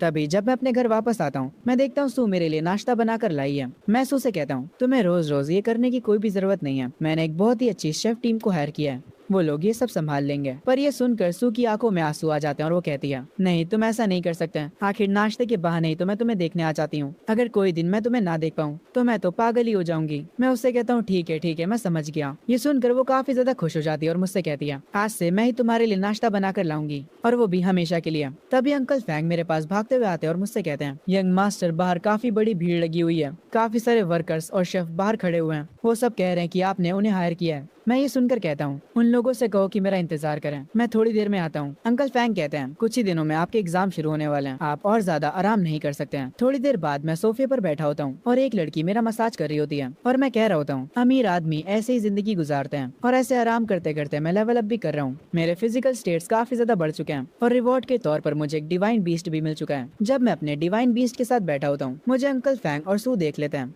वो दोनों काफी ज्यादा हैरान हो जाते हैं। अंकल फैंग मुझसे पूछते हैं, मास्टर क्या आप लेवल 3 पर पहुंच चुके हैं? सू कहती है, मुझे तुम्हारे पास से काफी स्ट्रॉन्ग एनर्जी फील हो रही है, क्या तुम सच में लेवल 3 पर पहुंच चुके हो? मैं उन दोनों से कहता हूँ, हाँ तुम लोग ऐसा सोच सकते हो। हम देखते हैं जो ट्रेजर यी चैन के फादर ने उसे देने के लिए कहा था, अंकल फैंग वही ट्रेजर को लेकर आए होते हैं। वो यी चैन को सब कुछ समझा देते हैं कि इसे पीकर वो अपने लेवल को बढ़ा सकता है और अच्छे से कल्टीवेट कर सकता है। मैं उस पोशन को देखकर कहता हूँ, ये तो वही पोशन है जिसका मेरे फादर इस्तेमाल करते हैं ताकि वो मार्शल गॉड लेवल को सरपास कर सके। क्या ये मुझे इसलिए दे रहे हैं क्योंकि मैं थोड़ा अजीब बिहेव कर रहा था? तभी सू कहती है, यी चैन मैंने बहुत मेहनत करी है इस पोशन को चुराने में, तुम्हें इसे लेना होगा। तभी मेरा सिस्टम वापस से मुझे मल्टीपल चॉइसेस देता है। पहला ऑप्शन होता है स्टैंडर्ड लेजी बंडल, दूसरा रैंडम लेजी बंडल, तीसरा हाई लेवल लेजी बंडल और सिस्टम आपको तीसरा ऑप्शन चुनने को रिकमेंड कर रहा है। इसका इफेक्ट आपको तुरंत ही मिल जाएगा। तभी मैं अपने डिवाइन बीस्ट को खिलाने लगता हूँ और मैं उस बीस्ट को वो पोशन पिला देता हूँ जो कि मेरे डैड ने मुझे दिया था। सू मुझसे पूछती है, तुमने ये पेट कब लिया और ये कौन सी ब्रीड है? मैं उससे कहता हूँ, ये मेरा न्यू पेट है और इस पेट को सच में पालना बहुत मुश्किल है क्योंकि मैंने उस पोशन की बोतल को अपने बीस्ट को पिला दिया। ये देखकर अंकल फैंग रोने लग जाते हैं क्योंकि वो पोशन बहुत ही ज्यादा कीमती था, उसकी कोई भी कीमत नहीं थी। मैं अंकल फैंग से कहता हूँ, आप चिंता मत करिए अंकल फैंग, वैसे भी मुझे कल्टीवेशन में कोई खास इंटरेस्ट है नहीं, मेरे से अच्छा तो मैं अपने पेट को ही ये पिला दूं, इसकी मदद से ये जल्दी ही ग्रो हो जाएगा।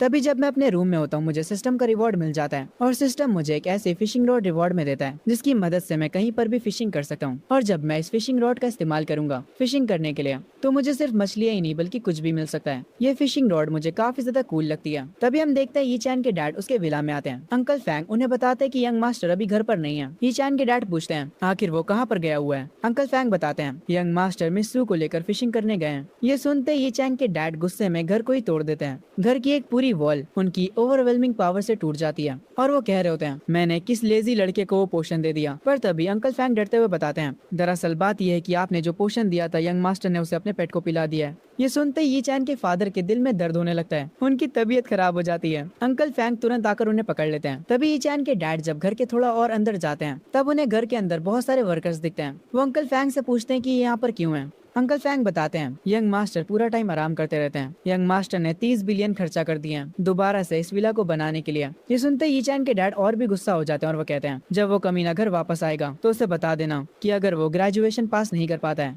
तो हम उसे जियांग फैमिली का वारिस नहीं बना पाएंगे, मैं उसको फैमिली से भी निकाल दूंगा। ये कहकर यी चैन के डैड यहाँ से जाने लगते हैं। तभी सीन शिफ्ट होता है यी चैन के ऊपर, जहाँ पर सू उसको फिशिंग रॉड पकड़ा रही होती है। वो खुद कुर्सी पर जाकर बैठ जाती है। मैं सू से कहता हूँ, मुझ पर भरोसा रखो, आज मैं बहुत ही ज्यादा फिशिंग करने वाला हूँ। कुछ लोग यी चैन को फिशिंग करते हुए दूर से देख रहे होते हैं और वो लोग आपस में बातें कर रहे होते हैं। तुम लोग ज्यादा तेज मत बोलो, वो लड़का जियांग फैमिली से बिलोंग करता है। तो क्या हुआ अगर वो जियांग फैमिली से बिलोंग करता है? तो फिशिंग करने के लिए तुम्हारे पास स्किल्स होनी चाहिए। तुम्हें पता भी हो मार्शल आर्टिस्ट है। अरे वो जो भी हो, अगर वो एक भी मछली पकड़ लेता है तो मैं इस पूरे तालाब का पानी पी जाऊंगा। तभी मेरी फिशिंग रॉड में कुछ फंसता है। मैं तुरंत ताकत लगाकर उसे जोर से खींचने लगता हूँ और जब मेरी फिशिंग रॉड बाहर आती है तो मैं देखता हूँ कि उस फिशिंग रॉड में जूते फंसे हुए हैं, जिसे देखकर सू काफी खुश हो जाती है और वो कहती है, भले ही हमने कोई भी मछली ना पकड़ी हो, कम से कम हमें इतने प्यारे जूते तो मिल गए। वैसे ये जूते कोई आम नहीं होते हैं, ये असल में मेरी फिशिंग रॉड का कमाल है। ये फिशिंग रॉड असल में रेयर आइटम्स को लेकर आती है। उसके बाद मैं वापस से फिशिंग चालू करता हूँ और मुझे दोबारा से एक जूते मिलते हैं, जिसे देखकर वो बाकी के मछुआरे जो कि मुझे देख रहे थे वो सबके सब हंसने लगते हैं। मैं दोबारा से फिशिंग करने में लग जाता हूँ और इस बार मेरे हाथ आते हैं वाइल्ड फ्रूट्स। मैं एक के बाद एक पानी से रेयर आइटम्स को बाहर निकाले जा रहा होता हूँ और इस बार मैं मेरी फिशिंग रॉड से एक गोल्डन चीज को पकड़ लेता हूँ। मुझे नहीं पता वो क्या होता है, पर वो चीज आसमान में जाकर एक गोल्डन दरवाजा खोल देती है, जिसे देखकर बाकी के मछुआरे भी शौक हो जाते हैं। यहाँ तक कि हम भी शौक हो जाते हैं। उस दरवाजे में से कुछ पेपर्स बाहर निकलते हैं, पर उनकी लैंग्वेज हमें समझ नहीं आती। ना तो वो लैंग्वेज मुझे समझ आती और ना ही सू को। मैं कहता हूँ, ये चीज भी मुझे सिस्टम नहीं दी होगी तो टेंशन लेने की तो कोई बात है ही नहीं। वो मछुआरे भी उस डोर को देख रहे होते हैं, उन्हें भी वो लैंग्वेज समझ नहीं आ रही होती है, पर उन सारे मछुआरों को उनकी बॉडी में कुछ अजीब सा फील होता है। उन्हें ऐसा लगता है कि जैसे उनके में हल्की हल्की सी पावर्स जाग रही हूँ। वो सारे के सारे मछुआरे खुश हो जाते हैं। उन्हें लग रहा होता है कि वो लोग भी अवेक हो सकते हैं। खैर सू मेरे साथ बैठी कल्टीवेट कर रही होती है। तभी एक फीनिक्स की स्पिरिट उसके पास से निकलती है और वो अपनी आंखें खोलकर मुझे बताती है। मुझे ऐसा लगता है कि मेरी कल्टीवेशन इवॉल्व हो गई है। मैं अब लेवल 4 के पीक पर पहुंच चुकी हूँ। मैं इतना ज्यादा इम्प्रूव हो गई हूँ, तो इसका मतलब है कि तुम भी इम्प्रूव हुए होगे।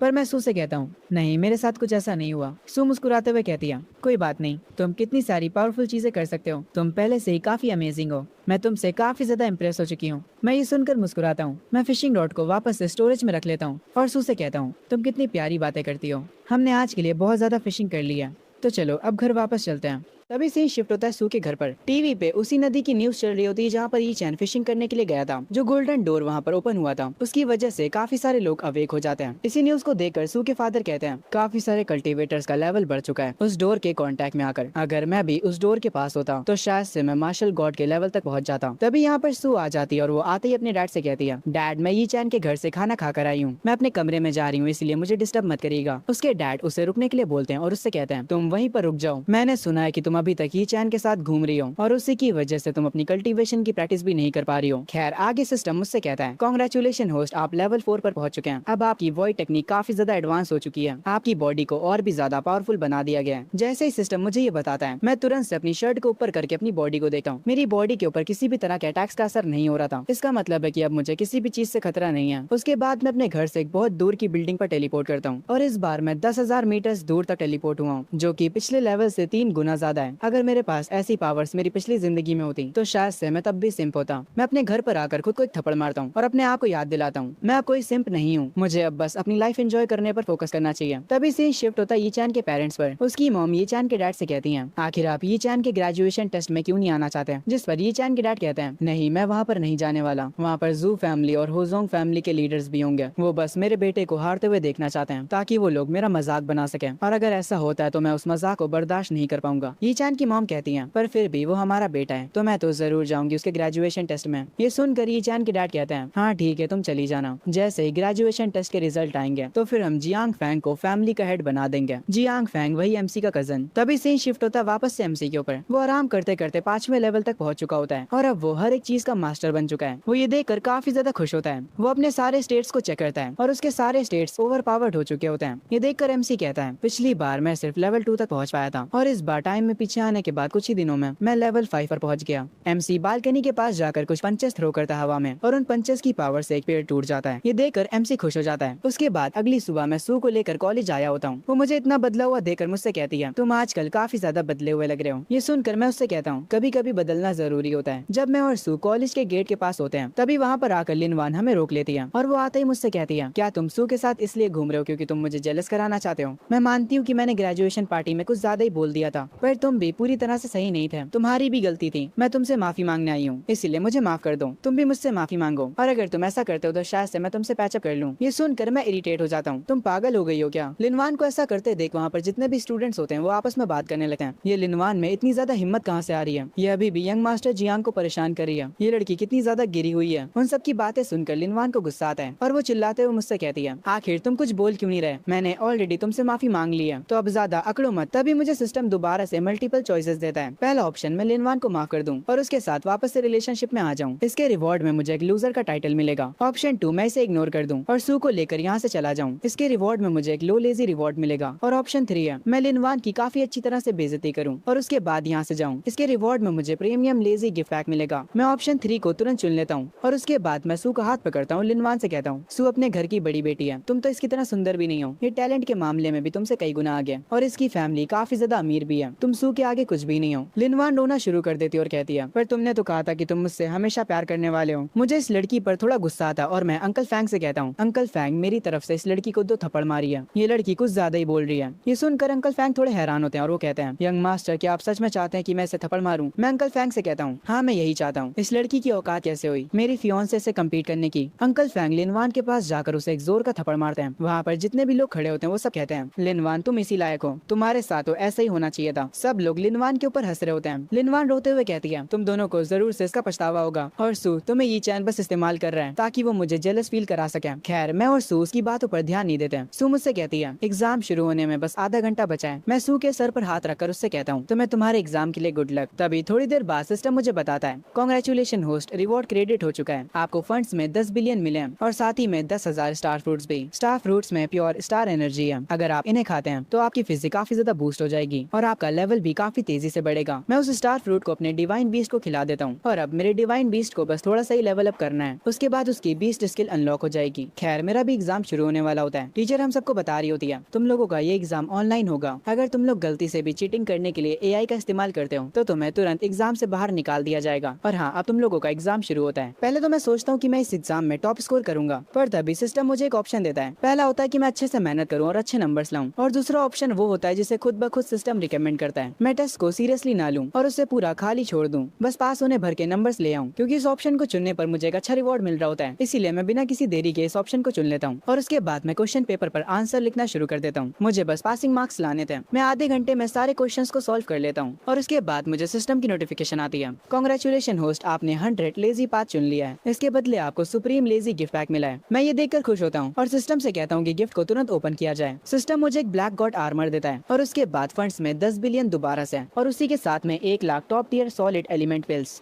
इस ऑप्शन को चुनने पर मुझे और भी बहुत ज्यादा रिवॉर्ड्स मिलते हैं। सिस्टम मुझे बताता है जो आर्मर मुझे मिला है वो इस अर्थ का सबसे स्ट्रॉन्गेस्ट आर्मर है, जो बहुत ही पावरफुल लेवल के मॉन्स्टर्स हैं वो तक इस आर्मर पर स्क्रैच भी नहीं ला सकते। ये देखकर मैं खुश हो जाता हूँ और उसके बाद अपनी बेंच पर सो जाता हूँ। जब MC अपनी बेंच पर सो रहा होता है, हम देखते हैं सू भी उसके लेफ्ट में बैठी होती है और वो कह रही होती है, अगर तुम इस ग्रेजुएशन टेस्ट को पास नहीं कर पाए तो मेरे डैड तुम्हारी और मेरी एंगेजमेंट को तोड़ देंगे, क्योंकि तुम्हारे और मेरे नंबर्स में काफी ज्यादा फर्क होगा। लेकिन एक सेकंड रुको, अगर ये बात है तो मैं अभी अपने एग्जाम पेपर को खाली छोड़ देती हूँ। इसकी वजह से मैं भी फेल हो जाऊंगी। इससे ये होगा कि ये चैन मुझसे ज्यादा नंबर ले आएगा, तो शायद से मेरे फादर उसे एक्सेप्ट कर ले। कितनी औसम लड़की है यार ये। खैर, तभी से शिफ्ट होता है प्रिंसिपल ऑफिस में। सारी बड़ी फैमिलीज के हेड प्रिंसिपल ऑफिस में बैठे होते हैं। ये चैन की मॉम भी वहाँ पर होती है। वो लोग CCTV कैमरा की मदद से सारे स्टूडेंट्स पर नजर रखे होते हैं। जब वो सारे लोग जियांग फैंग को अच्छे से अपना पेपर करते हुए देखते हैं तो वो सारे लोग मिलकर उसकी तारीफ करने लगते हैं। वो आपस में कहने लगते हैं, जियांग फैंग को जियांग फैमिली का हेड होना चाहिए। सिर्फ टैलेंट की ही बात नहीं है, ये लड़का पढ़ाई में भी काफी अच्छा है। तभी वो लोग दूसरे कैमरा से ये चैन को सोता हुआ देखते हैं और उसके साथ में बैठी सू को भी, जो कि कुछ क्वेश्चंस को सॉल्व कर रही होती है। प्रिंसिपल सू के डैड से कहते हैं, आपकी बेटी के पास टैलेंट भी है और उसके पास पावर्स भी हैं, तो वो आराम से इस ग्रेजुएशन टेस्ट में नंबर 1 पर आएगी। पर क्योंकि ये चैन कुछ भी नहीं कर रहा होता है, इसीलिए सू के डैडी ये चैन की मॉम से कहते हैं, मैं सू की शादी कैंसिल करने के बारे में सोच रहा हूँ। तभी एग्जाम का टाइम खत्म हो जाता है। सारे बच्चे पेपर सबमिट कर देते हैं। कुछ ही देर में स्कोर्स भी आ जाते हैं। एक फैमिली का हेड कह रहा होता है, प्रिंसिपल हमें हमारे बच्चों के रिजल्ट दिखाइए। प्रिंसिपल ये चैन की मॉम से पूछते हैं, क्या आप अपने बेटे का रिजल्ट देखना चाहेंगी? उसकी मॉम कहती कहती हाँ मैं देखना चाहूंगी। उसके बाद जैसे रिजल्ट स्क्रीन पर दिखाए जाते हैं हमें पता चलता है कि यी चैन ने सारे एमसीक्यूज को स्किप कर दिया है। उसको छोड़कर उसने बाकी सारे क्वेश्चंस करे हैं। सारे टेस्ट में उसे 60 का स्कोर मिला होता है। प्रिंसिपल को यी चैन से इतने स्कोर की भी उम्मीद नहीं थी, इसीलिए वो काफी हैरान हो जाते हैं। खैर तभी सीन शिफ्ट होता है कैफेटेरिया के ऊपर। सू यी चैन से बोलती है अब हमें क्या करना चाहिए? मुझे पता है कि मैं सारे टेस्ट में फेल होने वाली हूँ। ये सुनकर मैं मुस्कुराते हुए उससे कहता हूँ तुम मुझे कम्फर्ट करने के लिए ये सब कह रही हो। और उसके बाद मैं अपने मन में सोचता हूँ मेरी पिछली जिंदगी में कोई भी तुमसे ज्यादा नंबर्स नहीं ला पाया था। तभी एक स्टूडेंट चिल्ला कर आकर बताता है सब लोग मेरी बात सुनो, हम सब के रिजल्ट आ चुके हैं, जल्दी से जाओ और उन्हें चेक करो। सारे लोग अपना फोन खोलकर अपने स्कोर्स देखने लग जाते हैं। सू को अपनी फिक्र नहीं होती है, वो डायरेक्ट अपने फोन पर यी चैन के स्कोर्स देखती है और उसे पता चलता है कि यी चैन का टोटल स्कोर 420 है। वो इतना स्कोर देखकर भी इम्प्रेस हो जाती है और वो मुझसे कहती है तुमने आखिर एग्जाम को आधे घंटे में कैसे खत्म कर लिया और हर सब्जेक्ट में तुम्हारे 60 नंबर आए। मैं सू से कहता हूँ मैंने एमसीक्यूज को छोड़ दिया था। सू मुस्कुराते हुए कहती है वाह मुझे पहले से पता था कि तुम एक जीनियस हो। पर तभी एक स्टूडेंट काफी ज्यादा हैरान हो जाता है क्योंकि उसे टेस्ट में पहले नंबर पर सू नहीं दिखती। वो ये बात अपने दोस्तों को बताता है, वो सब भी हैरान हो जाते हैं। एक ऐसी लड़की जो कि हर बार फर्स्ट आती थी वो इस बार टॉप 10 में भी नहीं आई। वेल वो लड़की किसी के प्यार में है, इसीलिए उसने अपनी आंसर शीट को खाली छोड़ दिया था। अभी भी कोई यकीन नहीं कर पा रहा होता है कि सू टॉप 10 में भी नहीं आ पाई। उसके बाद वो लोग यी चैन का स्कोर चेक करते हैं और उसका थोड़ा मजाक उड़ाते हैं। फैंग भी कैफेटेरिया में बैठा होता है, वो पानी के ग्लास को कसकर पकड़ता है और कह रहा होता है यी चैन चाहे तुम जो कुछ भी कर लो पर जियांग फैमिली के हेड तो मैं ही बनूंगा। जब आज शाम टैलेंट का टेस्ट होगा तब उसमें तुम्हारा बुरी तरह से मजाक बन जाएगा। तभी सीन शिफ्ट होता है एग्जाम के फेज 2 पर, यानी पावर का टेस्ट। ये सामने जो स्पिरिचुअल पोर्टल दिख रहा है ये असल में एक डिवाइस है जो कि स्टूडेंट्स के लेवल को बताता है कि वो कौन से लेवल पर हैं। प्रिंसिपल दोनों फैमिली हेड्स के साथ यहाँ पर आता है। एक प्रोफेसर अनाउंस करता है इस बार की सेरेमनी कुछ ज्यादा ही स्पेशल होने वाली है।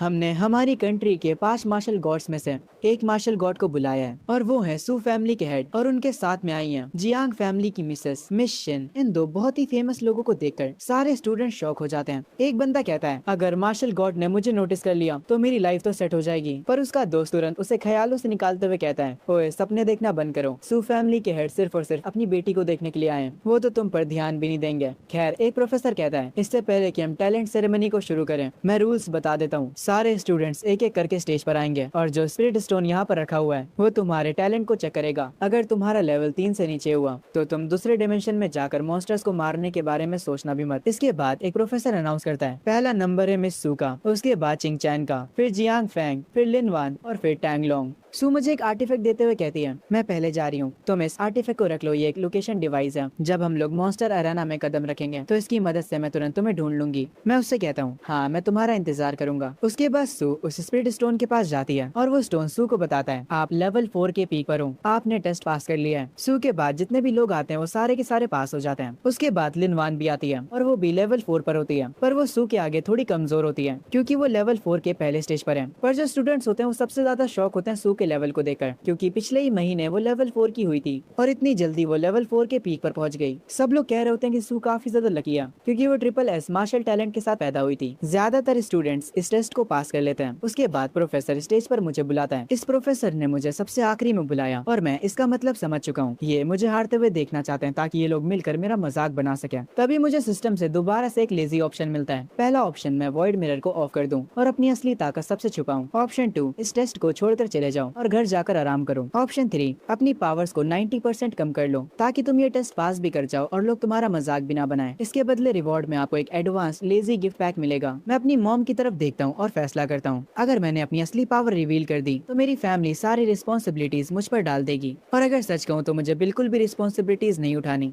अगर उन्हें मेरी पावर्स के बारे में पता चल गया तो वो मुझे आराम नहीं करने देंगे और मैं अपनी जिंदगी को ऐसे तो नहीं जी सकता। ऑडियंस में बैठे लोग इतनी जोर से बातें कर रहे होते हैं कि उनकी बातें मुझे भी सुनाई दे रही होती हैं। वो लोग कह रहे होते हैं ये लड़का तो एक लेवल 2 का लूजर है, ये इस एग्जाम को भी पास नहीं कर पाएगा। सब लोग मेरा मजाक उड़ा रहे होते हैं। इनकी बातें अब मेरे कानों में चुभ रही होती हैं। चलो इन्हें दिखाते हैं कि मैं हूँ कौन। मैं बस अपनी 80% पावर को हाइड करता हूँ और जैसे ही मैं उस स्पिरिट स्टोन के पास जाता हूँ वहाँ पर जो स्क्रीन लगी होती है वो सबको बताती है पावर के कंपैरिजन में मैं सू के काफी ज्यादा करीब हूँ और ये चीज देखकर लोग हैरान रह जाते हैं। सबसे पहले तो फैंग का ही पूरा मुंह खुल जाता है। ये देखकर सू भी बहुत ज्यादा हैरान हो जाती है पर अगले ही सेकंड वो काफी खुश लगने लगती है। सारे लोग इतना ज्यादा हैरान हो जाते हैं कि उन्हें समझ ही नहीं आता कि यहाँ पर क्या हो रहा है। वो लोग आपस में कह रहे होते हैं ऐसा कैसे हो सकता है, ये पिछले महीने तो लेवल 2 पर था और अब ये लेवल 4 की पीक पर पहुंचने वाला है। ऐसा नहीं हो सकता, एक महीने में कोई इतना ज्यादा ग्रो नहीं कर सका। ये पक्का काफी समय से अपनी पावर्स को हाइड कर रहा होगा। ये चैन के लेवल को देखकर उसकी मॉम काफी ज्यादा खुश होती है। उन्हें अपने बेटे पर काफी ज्यादा प्राउड फील हो रहा होता है। तभी मुझे सिस्टम का नोटिफिकेशन आता है, आपने सबको हैरान कर दिया है, आपको रिवॉर्ड में वापस से 10 बिलियन फंड्स में दिए जाते हैं और उसके साथ ही 100 ग्रोथ फ्रूट्स भी। मैं ये देखकर कहता हूँ इस बार तो सिस्टम ने मुझे बिना कुछ करे ही अच्छा रिवॉर्ड दे दिया। अगर इन फ्रूट्स को मैं मेरे डिवाइन बीस्ट को खिलाऊंगा तो उसकी स्किल जल्दी ही अनलॉक हो जाएगी। मैं इसके लिए काफी ज्यादा एक्साइटेड हूँ।